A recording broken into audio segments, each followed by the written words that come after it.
L'éthique de la psychanalyse de Jacques Lacan, leçon du 25 mai 1960. Je vous ai dit que je parlerai aujourd'hui d'Antigone.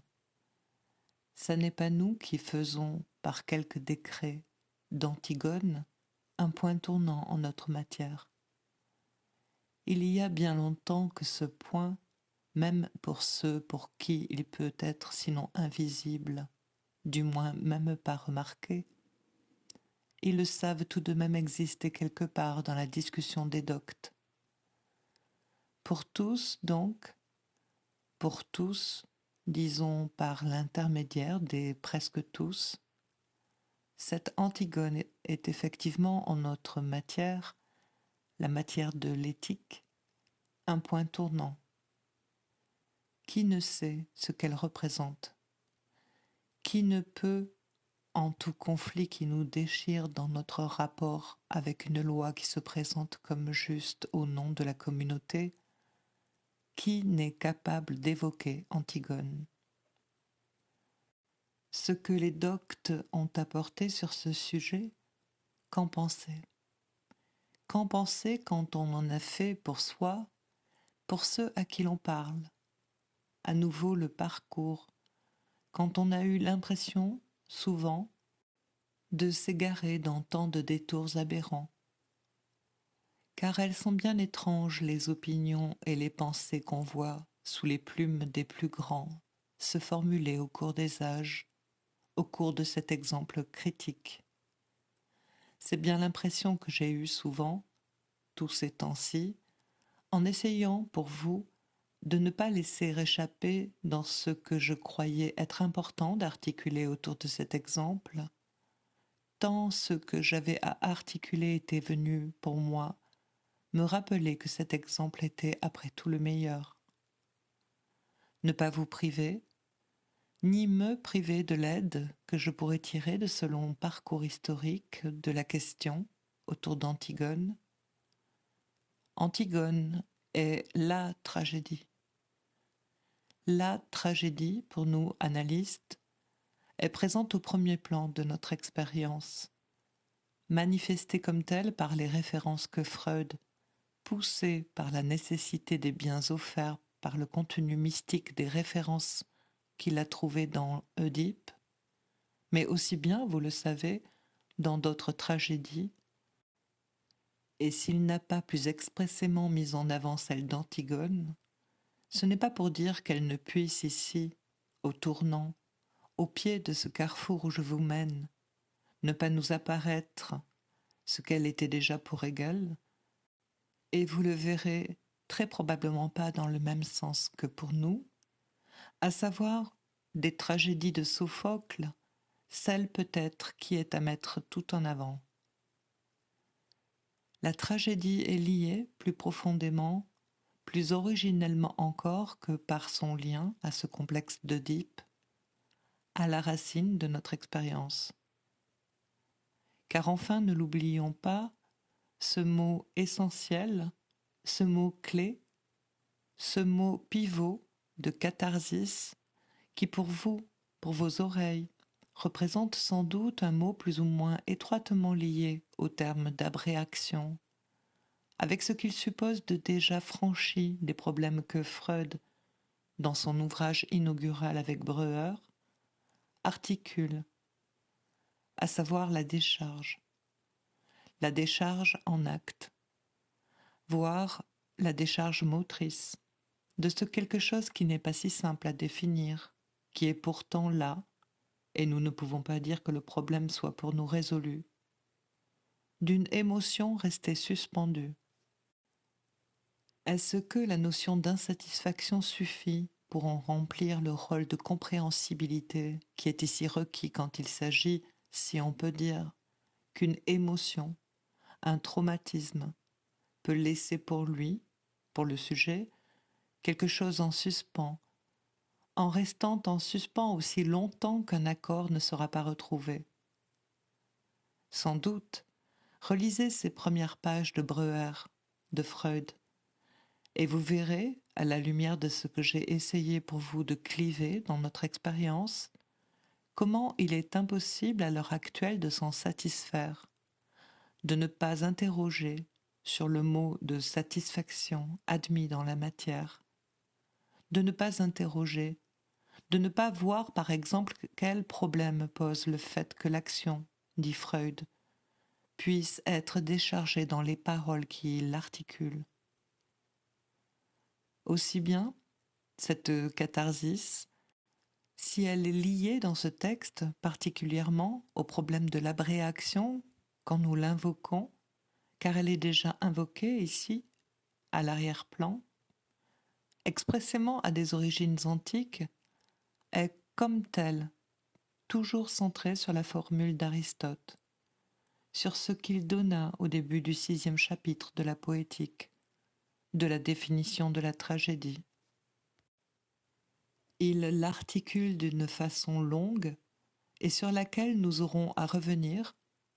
Il l'articule en donnant la définition et ce qui est exigible dans l'ordre des genres pour qu'elle soit, comme telle, définie comme une tragédie. Je vous dis, le passage est long, nous aurons à y revenir. Il s'agit des caractéristiques de la tragédie, de sa composition, de ce qui la distingue, par exemple, du discours épique. Je ne vous ai reproduit là que la chute, les derniers termes de ce passage, ceux où singulièrement Aristote donne sa fin finale, ce qu'on appelle son télos dans l'articulation causale. Il le formule ainsi: moyen accomplissant par la pitié et par la crainte la catharsis des passions semblables à celle-ci. Ces mots qui ont l'air simples ont provoqué, entraîné au cours des âges, un flot, un tel monde de commentaires que je ne peux même pas songer à vous en faire ici l'histoire. Ce que je vous apporte ici, dans cet ordre de mes recherches, est toujours choisi, ponctuel. Cette catharsis, qu'est-ce qu'elle est? Nous la traduisons habituellement par quelque chose comme purgation. Et aussi bien pour nous, surtout pour nous médecins, derrière cette abréaction se profile, depuis toujours, la résonance sémantique que ce terme a pris pour nous depuis les bancs de cette école, par lesquels tous ici nous sommes plus ou moins passés, de l'école secondaire, que nous traînons derrière nous le terme de purgation, avec ce qu'il évoque presque de molièresque, pour autant que le molièresque ici ne fait que traduire l'écho d'un concept médical très ancien, celui qui, pour employer les termes de Molière, comporte l'élimination des humeurs pécantes. Ce n'est pas pourtant bien loin de ce que le terme par lui-même est fait pour évoquer, et après tout, je peux bien, pour vous le faire sentir tout de suite, faire état de ce que le parcours de notre travail a présentifié récemment pour vous sous le nom des cathares. Les cathares, qu'est-ce que c'est? Je pense vous l'avoir dit au passage, c'est les purs. Katharos, c'est impur. Et le terme, dans sa résonance originelle, n'est pas un terme qui signifie avant tout illumination, décharge, mais purification. Dans le contexte antique, le terme de catharsis est employé sans doute d'une part déjà dans une tradition médicale, dans Hippocrate, avec un sens expressément médical, lié plus ou moins à des éliminations, des décharges, à un retour à la normale. Mais d'un autre côté, dans d'autres contextes, il est lié à la purification et à la purification rituelle tout à fait spécialement, d'où une ambiguïté que nous ne sommes pas, bien sûr, vous vous en doutez, les premiers à découvrir. Et pour évoquer un nom, je vous dirais qu'au XVIe siècle, un nommé Denis Lambin, reprenant Aristote, met au premier plan la fonction rituelle de la tragédie, dans l'occasion, donnant au sens cérémonial de la purification le premier plan en la matière. Il ne s'agit pas de dire qu'il a plus ou moins raison qu'un autre, il s'agit simplement de vous ponctuer dans quel espace se pose l'interrogation et le problème. En fait, ne l'oublions pas, ce terme de catharsis, dans la poétique où nous le recueillons au niveau de ce passage, reste singulièrement isolé. Non pas qu'il n'y soit commenté, développé et traité, mais nous n'en saurons, jusqu'à un nouveau papyrus découvert, rien. Car vous le savez, je suppose, la poétique, nous n'en avons qu'une partie. On peut évaluer ce que nous avons à peu près à la moitié, et dans la moitié que nous avons, il n'y a rien de plus que ce passage pour nous parler de la catharsis. Nous savons qu'il y en avait plus, parce que quand Aristote parle dans certains termes de catharsis, au livre 8 dans la numérotation de la grande édition classique de la politique, il dit « Cette catharsis sur laquelle je me suis expliqué ailleurs dans la poétique ».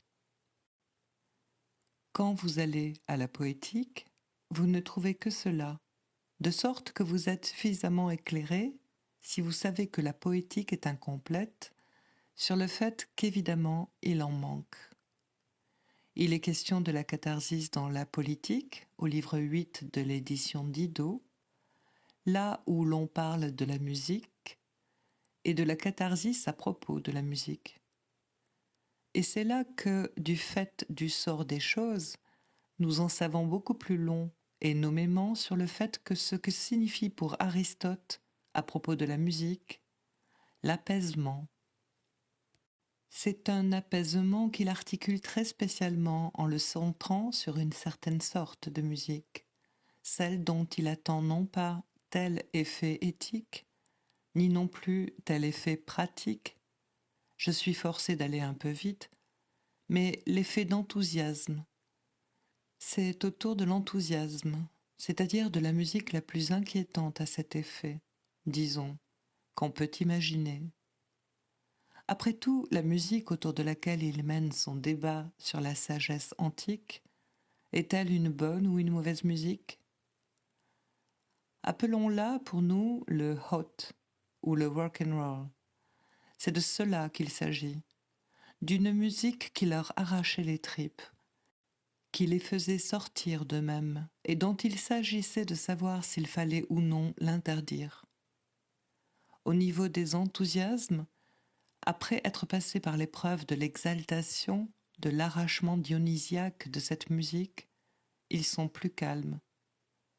Voilà ce que veut dire la catharsis au point où elle est évoquée au 8e livre de la politique. Et à ce propos, je vous fais remarquer que tout le monde ne se met pas dans cet état d'enthousiasme. Tout le monde est à portée d'en être un tant soit peu susceptible, mais il y en a d'autres. Il y a les patheticus, s'opposant aux enthusiasticas. Ceux-là sont à portée d'être la proie d'autres passions, nommément ces passions de la crainte et de la pitié. Et à cela aussi, une certaine musique, la musique peut-on penser, qui est en cause dans la tragédie, où elle joue son rôle, apportera aussi une catharsis, un apaisement. Catharsis, tel est le terme employé pour cet apaisement au niveau de la poétique. Et il ajoute par le plaisir, apaisement par le plaisir, nous laissant une fois de plus nous interroger sur ce que ceci peut vouloir dire, à quel niveau et pourquoi, et quel plaisir à cette occasion est invoqué. Je le souligne puisque notre topologie concernant ce retour au plaisir, dans une crise qui se déploie dans une autre dimension, dans une dimension qui à l'occasion le menace, on sait à quels extrêmes la musique enthousiasmante peut nous porter. Quel est donc ce plaisir? C'est ici que je vous dis que la topologie que nous avons définie du plaisir comme la loi de ce qui se déroule en deçà de l'appareil où nous appelle ce centre d'aspiration redoutable du désir, nous permet peut-être de rejoindre, mieux qu'on ne le fit jusqu'ici, l'intuition aristotélicienne.